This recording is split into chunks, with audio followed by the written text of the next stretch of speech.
Oi, pessoal, mais um podcast Canaltech no ar. E vem cá, e se as redes sociais forem viciantes de propósito? Pela primeira vez, grandes empresas de tecnologia foram responsabilizadas na justiça por criarem mecanismos que incentivam o uso constante, principalmente entre jovens.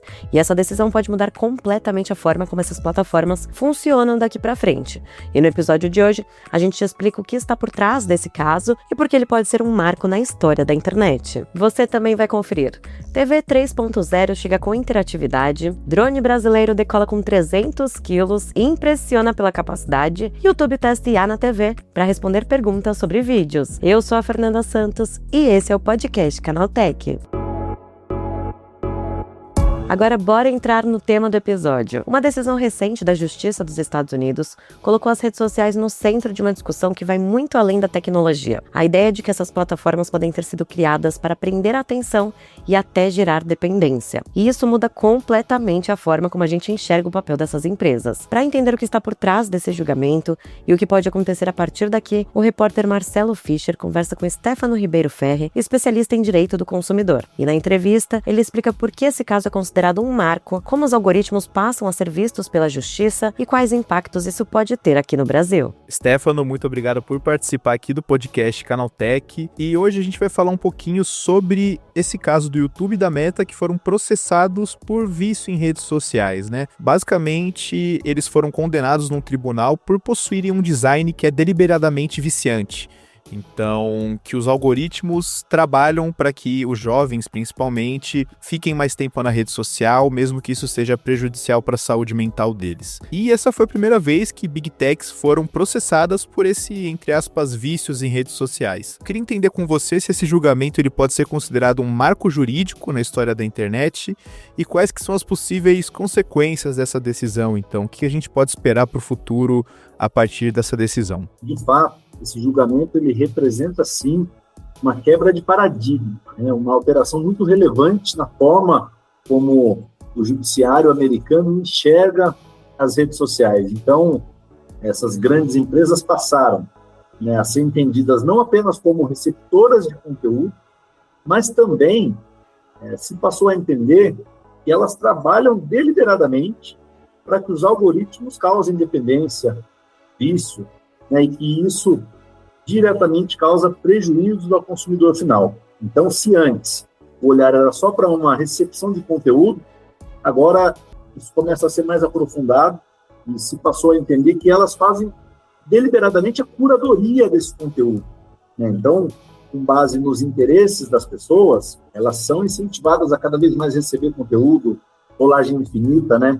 E isso acaba prejudicando muito as pessoas mais vulneráveis, como crianças, né? Os menores, e esse foi o grande objeto da ação dos Estados Unidos. Então, essa mudança de paradigma ela foi muito relevante.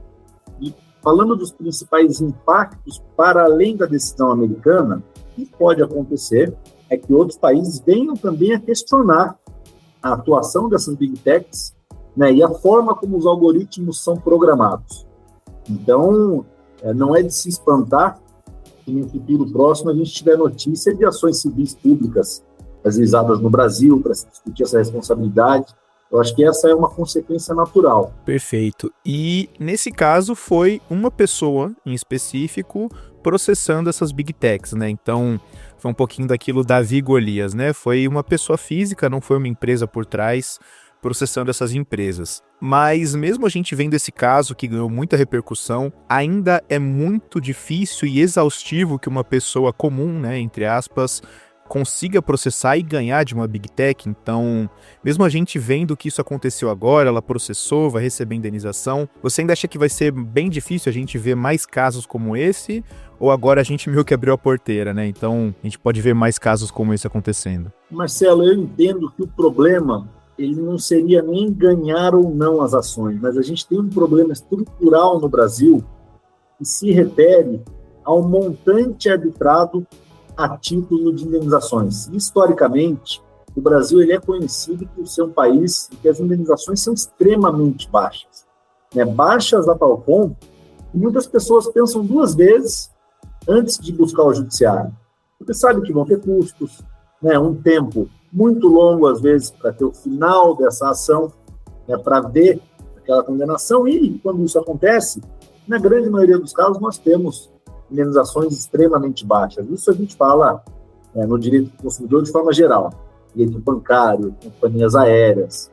São indenizações, na grande maioria das vezes, irrisórias. Então, pode ser que isso aconteça também em relação às Big Techs. Eu acho muito difícil que venha uma indenização de um caso parecido com esse dos Estados Unidos, num montante suficiente para que uma empresa dessa enxergue isso como um desestímulo, né? Então, a ideia é que o que elas estão fazendo hoje compensa e muito que elas terão que pagar no Brasil a título de indenização.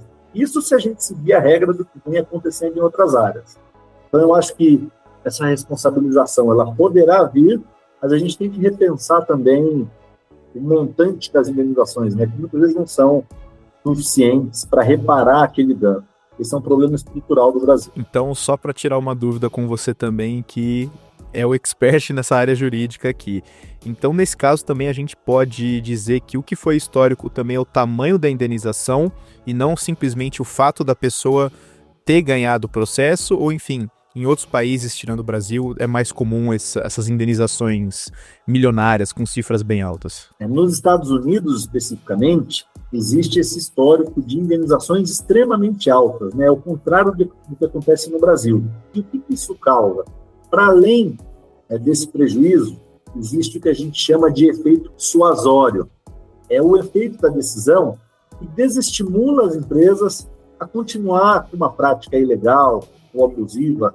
Então, esse efeito é muito importante, não apenas aquela condenação em específico. E acredito que essa questão dos valores, como você falou, né, traz essa questão midiática, essa questão de repercussão e acaba também passando uma mensagem, que é exatamente o ponto que eu quero entrar agora, que muitas pessoas estão comparando esse momento das redes sociais, das Big Techs, com a indústria do tabaco no final da década de 90.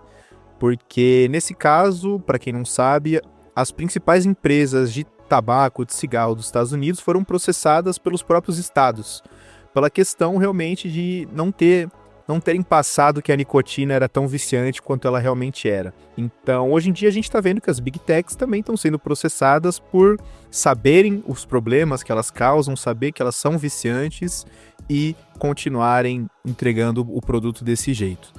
Então, a gente pode esperar um tratamento parecido com como foi o do cigarro. Então, acredito que por pessoal que nasceu mais ou menos que nem eu ali em 99, já nem lembra de como que era o mundo com publicidade de cigarro, com propaganda de cigarro na televisão, mas era algo bem comum antigamente.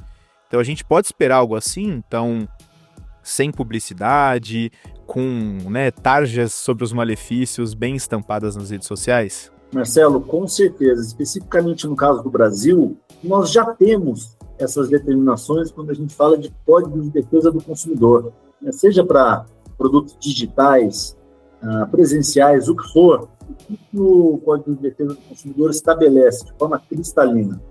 O dever de transparência, de prestar informações claras, inclusive em relação aos riscos. Isso é o que não ocorre atualmente em relação às Big Techs. E esse é o paradigma que foi utilizado nos Estados Unidos também, e essa comparação com a indústria do tabaco, ela é muito oportuna, porque o que aconteceu tanto naquele caso quanto agora? Se altera a visão para apenas posso fumar ou não, posso entrar nas redes sociais ou não, para um olhar no sentido de que aquele produto é feito para viciar. Então, essa mudança de visão é muito importante, passar a enxergar com profundidade o produto e como ele é moldado, não só para capturar a atenção das pessoas, mas também para expor, eventualmente, ao risco, que é uma consequência dos algoritmos. Então, o que a gente pode esperar no Brasil é uma regulação mais forte em relação ao controle de idade, a curadoria do conteúdo, então cuidados maiores em relação ao próprio algoritmo.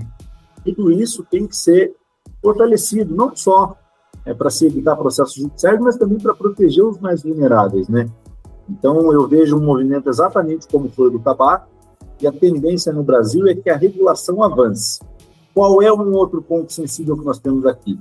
A regulação tem avançado via judiciário. Isso não deve acontecer. A regulação não deve se desenvolver com decisões do STF, mas sim por um trabalho legislativo, ouvindo a sociedade. Então, Eu acho que isso também tem que chamar a atenção das pessoas, né? O judiciário não pode fazer as vezes do legislativo, isso acaba gerando mais lacunas e mais problemas. Isso tem acontecido hoje no Brasil. Perfeito. E a gente estava comentando exatamente sobre esses valores e recentemente teve um valor que chamou atenção, porque a Meta foi condenada em 375 milhões de dólares por falhar em proteger menores de idade contra predadores sexuais no estado do Novo México, lá nos Estados Unidos. Então, esses valores claramente servem como um tipo de aviso também para que, olha, se você continuar sem fazer nada, você vai ter que pagar essas altas taxas, altas multas, que, enfim, acredito que mesmo sendo uma empresa bilionária, 375 milhões não são pouca coisa, nem os próprios 6 milhões de agora. Mas eu queria entender com você se você acredita que as redes sociais vão tentar agir rápido para realmente parar essa sequência de processos, porque principalmente a Meta e também o X, né, o X do Elon Musk, estão o dia inteiro, toda hora, aparecendo nos noticiários, sendo processados por algum estado, por algum país. Então, queria entender com você se a gente pode esperar que eles vão agir rápido ou até mesmo se não tem como eles agirem tão rápido assim para se adaptarem, né? Marcelo, eu acredito que eles vão agir rápido, com certeza, muito em função do valor da condenação, porque por mais que sejam as maiores empresas do mundo, com faturamentos bilionários, essa condenação em cascata, né, se vierem vários processos nesse sentido, elas podem sim fazer com que essas empresas venham a quebrar. Então, eu acho que uma mudança de postura, ela é imediata e acho até que já existem os meios. Talvez antes não fosse tão interessante, né, para as empresas adotarem esse tipo de medidas, mas eu acho que o caminho já existe, elas sabem muito bem como agir. Então, eu acredito que sim, a gente vai ver uma mudança de comportamento. Perfeito. E para a gente finalizar, eu queria entrar com você num assunto que é o mundo inteiro também está acordando para essa questão dos malefícios das redes sociais, principalmente para os jovens e para os adolescentes e crianças.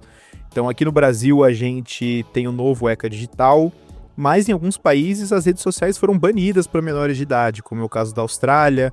A França está querendo banir também, na Áustria também estão querendo banir.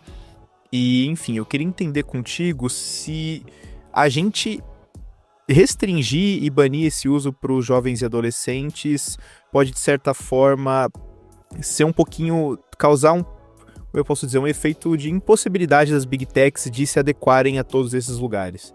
Então, se faria mais sentido a gente tentar buscar em órgãos internacionais uma legislação que servisse para outros lugares, ou se de fato cada lugar tem sua cultura, tem seus costumes, tem seu conjunto de regras, porque a gente tá vendo que vai começar um puxa aqui, puxa dali, e no fim, né, que a gente quer é que as pessoas não sofram com o algoritmo viciante, que as pessoas usem com mais parcimônia as redes sociais, mas acaba também se tornando essa disputa política. Então, queria entender contigo como é que você vê esse movimento mundial, né, de cada país tentar bloquear ou restringir do seu jeito. Marcelo, tem um livro que eu li recentemente, de um jornalista do New York Times, chamado A Máquina do Caos. Ele, nesse livro, entra a fundo, se chama Max Fischer, ele entra a fundo no funcionamento das redes sociais, ele faz entrevistas com grandes executivos que trabalharam nessas Big Techs, e a conclusão dele,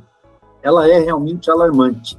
Anos atrás, ele já concluiu que os algoritmos, eles são feitos não apenas para viciar, mas também para gerar o caos. Então, onde há uma desavença, os algoritmos incentivam que as pessoas continuem distribuindo esse tipo de conteúdo. Enfim, isso gera até conflitos políticos, movimentos políticos gerados por conta dessas falhas, entre aspas, algorítmicas. Em relação às crianças, aos menores, esse risco ele é amplificado, de fato, né? Inclusive, nesse processo que nós mencionamos do Novo México, existiu uma prova produzida muito interessante. Os procuradores americanos criaram perfis fake, se passando por crianças, e constataram que os algoritmos levavam esses perfis até predadores. Então, essa foi uma prova gritante produzida e uma das que contribuiu para que essa condenação viesse. Então, existe essa falha de curadoria, vamos dizer falha. Com tudo isso, eu entendo que, claro, a depender de determinada idade, pode-se ter, sim, um mecanismo maior, uma trava, para que as crianças não tenham tanto acesso, mas eu acho que a questão ela sempre é um pouco mais profunda. Eu acho que não basta apenas banir ou travar até determinada idade. A legislação ela não vai substituir o trabalho parental, de conscientização, de controle. É exigido dos pais também essa função de controlar, né, o que os filhos estão fazendo, que estão tendo acesso. Então, eu acho que a solução ela é conjunta. Talvez um reforço normativo, né, mais travas, tanto por parte da legislação, como também das plataformas, em relação aos menores, mas nada vai substituir também o trabalho dos pais, né? Então, eu acho que é uma questão mais complexa, que envolve a nossa sociedade, uma sociedade desigual, com baixo acesso à informação, né? Então, acho que nós temos mais dificuldades do que simplesmente banir os menores de acessar as redes sociais. Muito obrigado pela entrevista, Stefano, e espero conversar com você mais vezes por aqui no podcast Canaltech. Eu que agradeço, Marcelo, um abraço a você e a nossos ouvintes.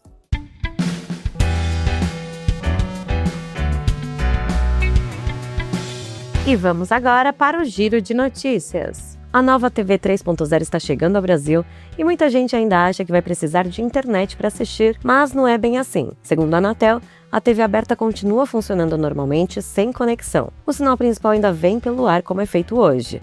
A internet entra como um complemento. Ela que libera recursos extras, como conteúdo sob demanda, interatividade, enquetes e até a possibilidade de escolher ângulos de câmera em transmissões. Na prática, a TV 3.0 mistura o melhor dos dois mundos, a estabilidade da TV aberta com a experiência do streaming. Além disso, o novo padrão promete imagem em até 4K, áudio mais imersivo e uma navegação mais moderna, parecida com aplicativos. E a mudança não vai acontecer de uma vez. A implementação será gradual nos próximos anos. E um drone brasileiro está chamando a atenção pelo tamanho e pela capacidade. Desenvolvido pela Tupan Aircraft, o Caburé é um modelo com decolagem e pouso vertical, o que permite operar sem precisar de pista. Na prática, ele é totalmente autônomo, faz decolagem, voo e pouso sozinho, além de transmitir dados em tempo real. Nos números, impressiona. Pode atingir até 140 km por hora, voar por cerca de 1 hora e decolar com até 300 quilos. O drone foi pensado para atuar em áreas remotas ou sem infraestrutura, com aplicações tanto civis quanto militares. E a ideia é ir além. Já existe uma versão em desenvolvimento que pode aumentar ainda mais o alcance. Assistir vídeos no YouTube pela TV pode ficar mais interativo. O YouTube começou a testar uma ferramenta de inteligência artificial que funciona como um chatbot dentro do app. Na prática, dá para fazer perguntas sobre o vídeo que está sendo exibido, pedir resumos ou buscar conteúdos relacionados, tudo direto na tela.